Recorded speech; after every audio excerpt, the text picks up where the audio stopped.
Hi everyone, Michelle here from Dragonfly Method, otherwise known as the Dragonfly Healing Spirit.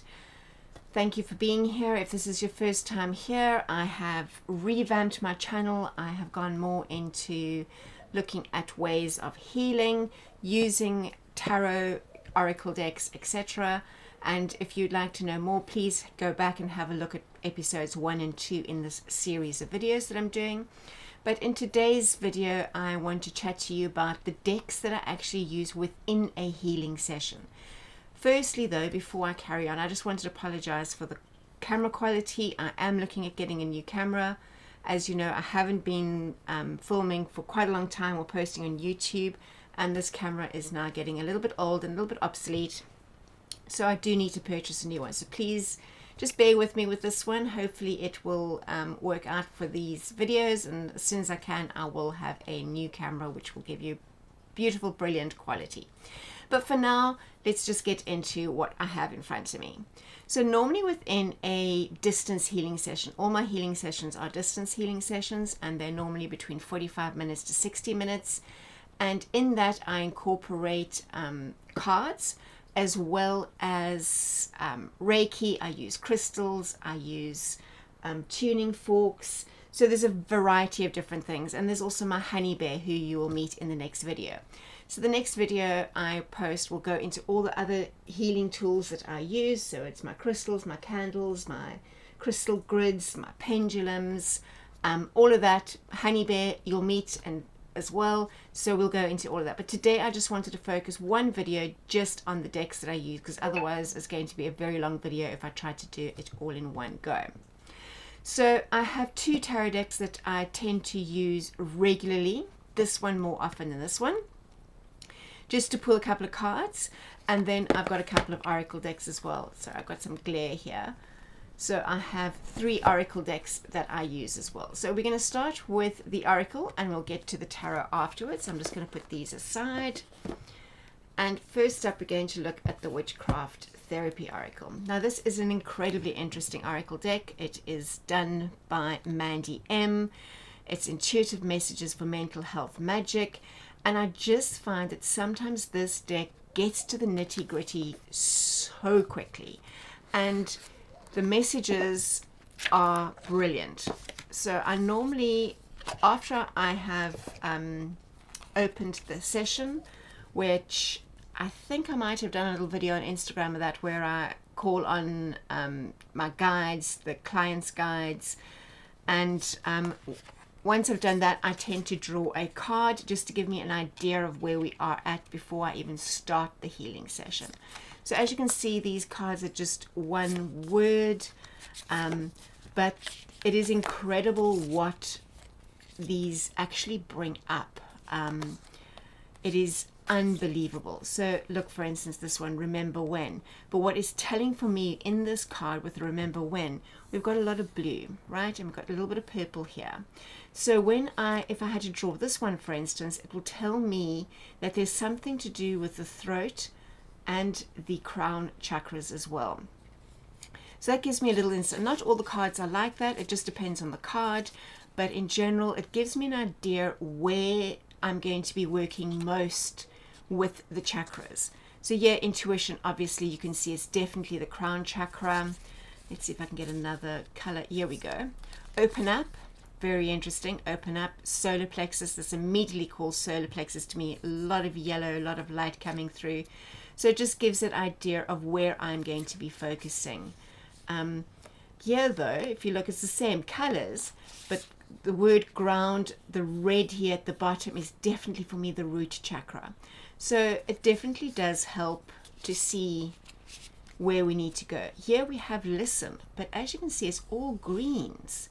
So the greens is your heart chakra. You would think that this would be the throat. So this is really, really interesting to me, to bringing up the greens. It's heart. There's a shell here. You know, if you listen to the shell, you can hear the ocean. So that tells me that there's more intuition that needs to be heard here within the heart chakra. So that's how I like to use this deck. So I might draw 1 or 2 cards just to give a indication of where we are going. I love to use the guidebook as well, because Mandy has written a beautiful guidebook. It is really straight to the point. She doesn't mince her words, and I love that. So sometimes I do have to apologize to my clients if I use some of the wording. So here we have the next one that I like to use. It is the Tapping Solutions Daily Guidance, and this I use in more than one way. So I use it as an oracle deck so we can get a message, but I also use the tapping sequence in the back. If I find that this card that is drawn matches what is needed in terms of homework or ongoing therapy, then I definitely will include the back of the card, which shows the tapping parts.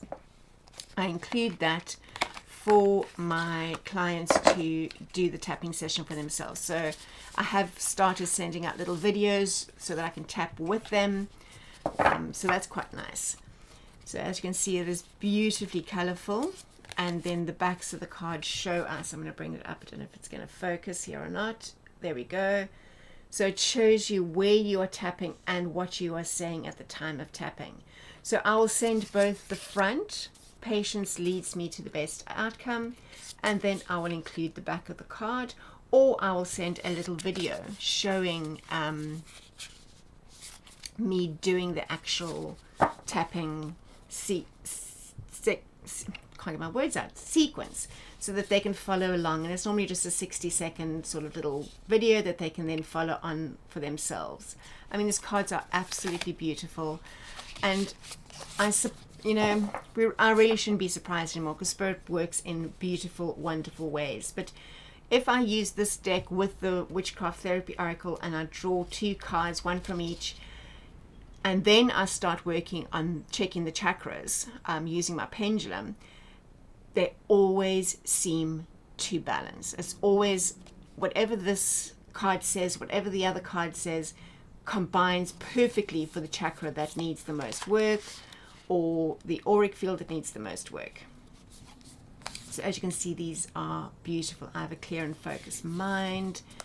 Oh, isn't that the cutest thing? Today I choose joy. So there is a lot of beautiful imagery here as well. And I find it also just helps me to focus. So if I, for instance, got this, I declutter my space to declutter my mind. That's something that I take on for myself. So it's a little message for myself as well. I find the blessings in disguise. So if I had to bring this card up, it would just help me to focus in on what is for my client, but also for myself as well. So it's a little bit of dual therapy going on. I absolutely love this deck. Don't see it used very often, which is quite sad, but I think it has a huge potential. I'm just going to put it on the side. Then I have the Cries of the Soul. So this deck is very, very different. If you've watched my previous video where I talk a lot about parts therapy, this deck works with the parts therapy. It is unbelievable in how it zones into the part that needs the help. So definitely with tarot, if I'm doing a tarot therapy session, a card from here will be drawn as well as the tarot cards. It works beautifully with tarot cards. But I also use it within the healing session, and let me just show you. It's very thought-provoking. It is very, I can't think of the words. It can seem dark to some people, but it really is getting into the nitty-gritty. So here we have protective shells. So the protective part there is working overtime to protect the client for whatever reason. And here it says, I kindly and gently listen to myself. So often what happens, like for instance with this card, we could find that we are needing to work a little bit more with the heart chakra, with the throat chakra, and even the crown. Oh, these are all upside down, so let's just turn them around. Evading happiness. And these are the types of things we get. Self-sabotage. You'll be surprised how often this one comes up. It is unbelievable. Oh, I seem to have them all over the place. Impatience. So this definitely looks a little deeper at the parts of ourselves that is needing help. And those parts do play a huge role in our chakras and our aura and where we are needing help. There we go. We've got fear of separation. Loss paves the way for rebirth.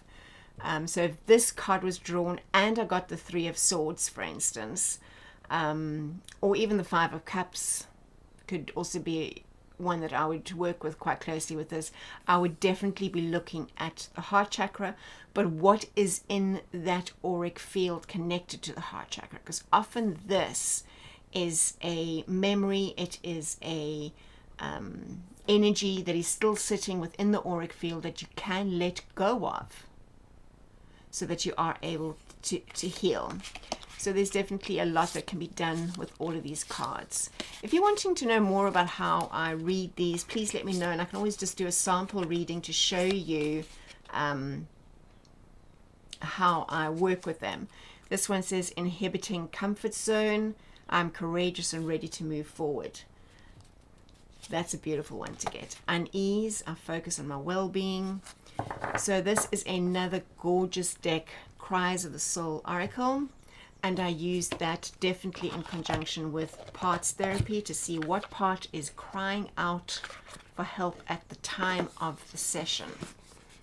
And I do send the photographs of the cards to my clients. So then we have, this is called the White Sage Tarot. It's the little tin edition. Had it for years. It comes with a little chakra energy spread. I don't know if it's going to focus. There we go, you can see that, and then a little card to tell you about the chakras as well. A little booklet. So this is definitely, if I'm going to do a chakra reading, so often with these healing sessions, I'll include a full tarot reading as well, if that's what the client had asked for. So here we can see some of the cute cards, and you can see how the chakras actually are represented in the color of the ribbons.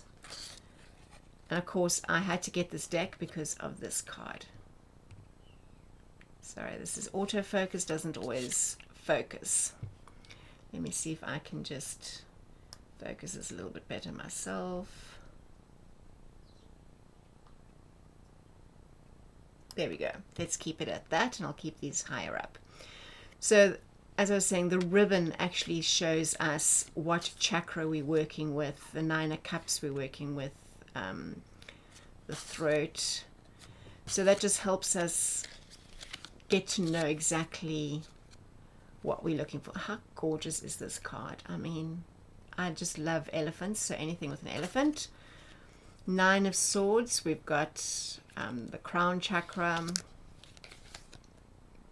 Seven of Pentacles, the heart. Sometimes it's not as obvious when you look at the card and you wonder why it's associated, for instance, with that particular chakra. But as you get into the reading, it actually all makes sense. So this is really a gorgeous, I mean, look at that. Gorgeous deck. Works beautifully. The High Priestess is this little kitty. And that, look at that Death card. I mean, that is beautiful. If that doesn't show transformation and showing you what comes next, it's gorgeous. People who like coffee, we have the Ace of Cups.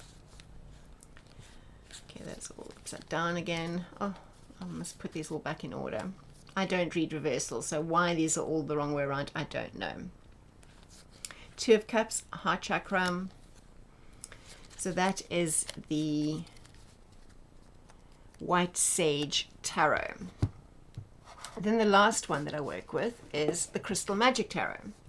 Now this is probably the most healing deck that I own. There is just something about this deck that brings the most beautiful healing messages, readings. It just, if I draw a card from this deck when I'm starting a reading or a healing session, it just brings out the most beautiful session. So I try to do every reading I try to do this, every session. But it sometimes happens that I'm intuitively drawn to a different tarot deck, one that isn't even featured here. So if you have had a session from me and you haven't got one of these cards, don't worry. It's not because I'm talking nonsense right now. It's just because I allow myself to be intuitively drawn to which deck is needed. Now this deck is by Kerry Ward and Claire Gregory. Claire Gregory does the crystal side, Kerry's the tarot. And it is beautifully, beautifully written. It gives so much information. There's the talisman, the interpretation of the card, correspondences, people represented, affirmations. So I often give my clients that affirmation that is up there as well, that comes through. And then the crystals. So if I draw this card first, I will look to see if I can create a crystal grid with the crystals mentioned. So it is a beautifully written book. So I don't often use guidebooks, but this one I use a lot.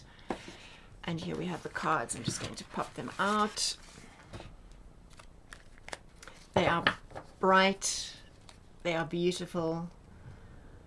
So we've got Two of Cups and Ametrine. Page of Cups, Vera Cruz Amethyst. The Emperor, we've got Lapis Lazuli. And I can't actually, I don't even know why this deck does what it does, but it is just a beautiful, beautiful deck for healing readings. The Hermit, we've got Blue Chalcedony. King of Cups, we've got Sugarlight. So I do try to, incorporate the, there we go, the crystals mentioned within the healing session. So I'll show you my crystals in the next video as well. It's Eight of Cups, Two of Swords, we've got Obsidian. Queen of Coins is gold. Look at that Lovers card, isn't that beautiful? The Lovers, tourmalinated, I can't say that word, tourmalinated cards. Can't get that one right. The Star, which is Moldavite. Six of Cups is Pink Opal. I love the Six of Cups. Pink Opal is my birthstone. Love Opal. Love the Six of Cups. So these are the decks that I would use in a session. So we have our Crystal Magic Tarot. We have the Crystal, the White Sage Tarot. We have our tapping deck. We have our, let me just get this out so you can see. This one you can't see anymore, sorry about that. The Witchcraft Oracle and the Cries of the Soul.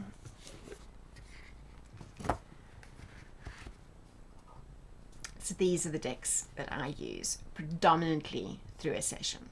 So if you would like to see a sample reading of how I would incorporate this into a session, pop me a comment below and I will get that sorted for you. I'll let you see how I go about my process and we'll take it from there.